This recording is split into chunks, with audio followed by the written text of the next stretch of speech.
اب اس کے برعکس جو چیز سامنے آتی ہے، جدید سائنسی معلومات جو ہوئی ہیں، ابھی آپ نے حال ہی میں شاید کل یا پرسوں اخبار میں تھا کہ اب جو فزسسٹ ہیں جو اس وقت دنیا میں ریسرچ کر رہے ہیں، وہ ریسرچ ہو رہی ہے وہ پارٹیکلز پر، لائٹ پارٹیکلز جو شروع میں بالکل وجود میں آئے، بہت ہی چھوٹے، جن کا کوئی تصور آپ نہیں کر سکتے ان کے چھوٹے ہونے کے اعتبار سے۔ معلوم ہوا کہ وہ 3 قسم کے بیسک پارٹیکلز ہیں، انہی سے پھر یہ کائنات بنی ہے۔ یہ ساری ریسرچ ہو رہی ہے۔ اسی طرح نوبل پرائز جب ملا تھا عبدالسلام کو، یہ جو سائنسدان ہے قادیانی، اور انہیں نصف حصہ ملا تھا ایک اور دوسرے شخص کے ساتھ نوبل پرائز میں، تو وہ بھی آپ کو یاد ہوگا، اخبارات میں پڑھا ہوگا کہ وہ بھی ریسرچ تھی اس بات پر کہ اس کائنات کے اندر بیسک فورسز کون کون سی ہیں۔ ایک فورس آف گریویٹی ہے، ایک میگنیٹک فورس ہے، ایک الیکٹرانک فورس ہے، وغیرہ وغیرہ۔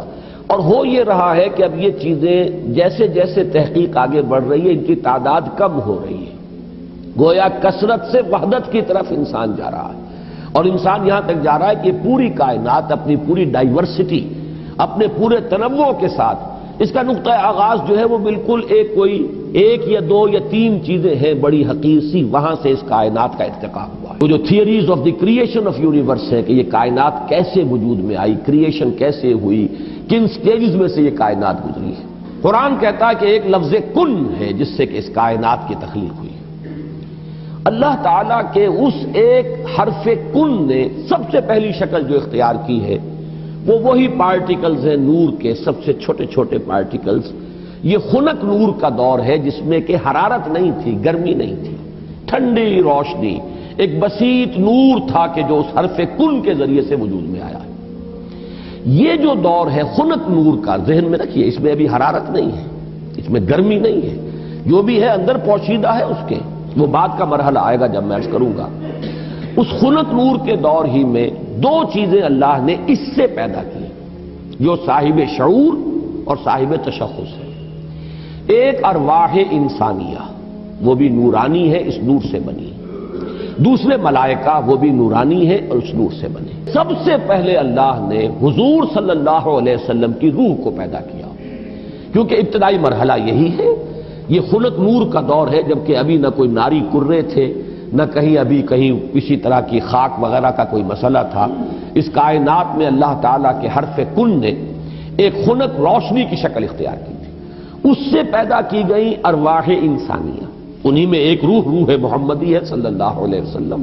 تو اگر سب سے پہلے اللہ نے اسی کو بنایا ہو تو اس میں کوئی حرج واقع نہیں ہوتا، وہ بھی مخلوق ہے، وہ بھی اللہ کے بنانے سے وجود میں آئی ہے، صرف ایک تقدم زمانی اسے حاصل ہے کہ سب سے پہلے اللہ نے نبی اکرم صلی اللہ علیہ وسلم کی اس روح مبارک کو اس نور سے پیدا کیا، لیکن اسی نور سے تمام انسانوں کی ارواح پیدا کی گئی، اور انہی سے وہ عہد لیا گیا تھا لست بربکم قالوا بلی، اور اسی نور سے ملائکہ پیدا کیے گئے ہیں۔ خنک نور میں بڑے بڑے ایکسپلوژنز ہوئے ہیں اور ناری کرے وجود میں آئے۔ یہ ذہن میں رکھیے کہ ایک شے ہے، اس کے اندر کوئی حرارت مخفی ہے، ظاہر نہیں ہو رہی۔ ایٹمز ہے، ایٹمز کے اندر بہت بڑی انرجی ہے، ظاہر نہیں ہو رہی۔ اس خنک نور کے اندر بھی وہ انرجی موجود تھی، لیکن انسولیٹڈ تھی، اس کا ظہور نہیں تھا۔ لیکن جب ایکسپلوژنز ہوئے ہیں تو پھر یہ کہ بڑے بڑے ناری کرے وجود میں آئے۔ یہی ناری کرے ہیں جن کو ہم سورج کہتے ہیں، بہت بڑا ناری کرہ ہے سورج، اس کے اندر کمبسشن کا عمل چل رہا ہے، عمل احراق ہے، اس کی حرارت کا ہم تصور نہیں کر سکتے۔ بڑے اور نہ معلوم کتنے سورج ہیں اس کائنات میں، یہ نہ سمجھیے کہ ایک ہی سورج ہے۔ یہ ایک سورج کے گرد ہمارا جو یہ ہے ایک سولر سسٹم ہے، کنبہ ہے اس کا، کہ اس کے گرد جو ہے یہ سیارے چکر لگا رہے ہیں، کرے ہیں، اور نہ معلوم کتنے سورج ہیں۔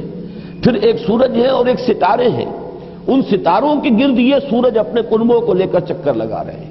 بہرحال ہم یہاں پر جو ہے اصولاً جو بات سمجھنا چاہ رہے ہیں اس وقت وہ یہ ہے کہ یہ سیکنڈ سٹیج ہے، تنزل ہے یہ، کہ اب اس خنک نور میں جب ایکسپلوژنز ہوئے ہیں تو وہاں سے بڑے بڑے ناری کرے وجود میں آئے۔ یہ ایکسپلوژن کا لفظ میں جان بوجھ کر بول رہا ہوں، اس لیے کہ جدید سائنس میں، جدید فزکس میں ایک لفظ استعمال ہوتا ہے دی بگ بینگ تھیوری، اس کا نام ہی ہے دی بگ بینگ تھیوری، کہ ایسا معلوم ہوتا ہے کہ ایک وقت میں کوئی بہت بڑا دھماکہ ہوا جس سے کائنات وجود میں آئی۔ اب یہ دھماکہ جو ہے بگ بینگ تھیوری جو ہے، یا تو یہ ہے کہ اس کو تعبیر کیا جائے گا اس حرف کن سے، کن، وہ کن کیسا ہوگا جس نے اس پوری کائنات کو وجود بخشا ہے، اس کا ہم تصور نہیں کر سکتے۔ یہ ہم کہہ رہے ہیں کن، لیکن اللہ کا وہ کلام جب صادر ہوا ہو اور حکم ربی امر کن جو ہے اس کی کیا کیفیت ہوگی، تو یا تو بگ بینگ جو ہے یا تو اس سے تعبیر کیا جائے، اور یا یہ کہ جو یہ ایکسپلوژنز ہوئے ہیں اس خنک نور نے جو ناری کروں کی شکل اختیار کی ہے، تو یہ بگ بینگ ہے، یہ دھماکہ ہے۔ یہ دور ہے کہ جس میں اس آگ سے اللہ نے تیسری مخلوق پیدا کی۔ میں نے اب پہلے دو کر دیے نا، نور سے دو مخلوق، انسانی ارواح اور ملائکہ۔ دوسری سٹیج پر یہ تیسری مخلوق پیدا ہوئی ہے، جنات ہے، یہ آگ سے بنائے گئے ہیں۔ قرآن بار بار کہتا ہے وَالْجَانَّ خَلَقْنَاهُ مِن قَبْلُ مِن نَارِ السَّمُومِ۔ قرآن مجید میں سورہ رحمان میں بھی ہے، اللہ تعالیٰ نے انسان کو پیدا کیا ہے مٹی سے، لیکن یہ کہ انسان کو بنایا ہے آگ کی لپٹ سے۔ بار بار آیا ہے یہ مضمون تو قرآن مجید میں، اور جنوں کا معاملہ جو ہے، اور یہ کہ سورہ ہجر میں فرمایا گیا وَالْجَانَّ خَلَقْنَاهُ مِن قَبْلُ، یہ پہلے پیدا ہوئے انسانوں سے۔ لہذا یہ دوسری سٹیج ہے جس میں کہ جنات کی تخلیق ہوئی ہے اس آگ کی لپٹ سے۔ کہ پھر نظریہ یہ ہے کہ یہ جو بڑے بڑے ناری کرے تھے، یہ جب تیزی کے ساتھ حرکت میں تھے تو ان سے کچھ حصے ٹوٹ ٹوٹ کر ان سے علیحدہ ہوئے اور انہی کے گرد چکر لگانے لگ گئے۔ یہ ہے در حقیقت ان سورج کے گرد جو یہ سیارے وجود میں آئے ہیں، یہ کرے جو ہیں۔ پھر یہ ٹھنڈے ہونے شروع ہوئے، اور ان میں جب ٹھنڈا ہوا ہے وہ ناری کرہ، تو اوپر جو ہے کرسٹ آیا، راکھ، جیسے انگارے کے اوپر راکھ آ جاتی ہے، راکھ ٹھنڈی ہوتی ہے، اندر انگارہ موجود ہے، ذرا سی راکھ ہٹ جائے اگر اور آپ کی انگلی جو ہے اس انگارے کو ٹچ کر جائے تو جلے گی، لیکن اگر راکھ اوپر ہے تو وہ آپ کو محسوس نہیں ہوگا۔ اور چونکہ ٹھنڈی چیز سکڑتی ہے، لہذا اس کے اندر اب دراڑیں پڑی ہیں، کہیں پہاڑ بن گئے، کہیں غاریں بن گئی، ساتھ ہی ان کے ٹھنڈے ہونے کی وجہ سے بخارات نکلے ہیں، انہی میں سے نکلے ہیں، انہی کروں میں سے بخارات نکلے ہیں۔ یہ بخارات ہیں جنہوں نے اوپر جا کر وہ جو جسے ہم فضا کہتے ہیں، ایٹماسفیئر، جس کے اندر گیسز ہیں، یہ یہیں سے انہی کروں کے ٹھنڈے ہونے سے وہ بخارات نکلے ہیں۔ جیسے کہ آپ جب اگر پانی ڈالتے ہیں آگ کے اوپر تو وہ ایک بھاپ بن کے اڑتی ہے، تو خیر یہ تو پانی آپ نے ڈالا ہے، لیکن یہ کہ فضائی وہ جو کرے تھے آگ کے وہ خود ٹھنڈے ہوئے ہیں تو ان میں سے بخارات نکلے ہیں، ان میں سے جو گیسز خارج ہوئی ہیں انہوں نے ایٹماسفیئر بنایا ہے۔ پھر اس ایٹماسفیرک چینجز وہاں ہوئی ہے کہ اس میں گیسز تھیں، ہائیڈروجن بھی، آکسیجن بھی، وہاں پانی بنا ہے، بجلی کے بڑے بڑے جب ہوئے ہیں ان کے اندر تو اس سے پانی بنا ہے، اور پھر دھواں دھار بارش برسی ہے، بارش برسی ہے۔ اب جو ہمارے ہاں یہ جو اعداد آتے ہیں، لاکھوں برس تک بارش ہی برستی رہی، نتیجہ یہ ہوا کہ جو جگہیں نشیبی تھی ان میں پانی بھر گیا، سمندر وجود میں آ گئے۔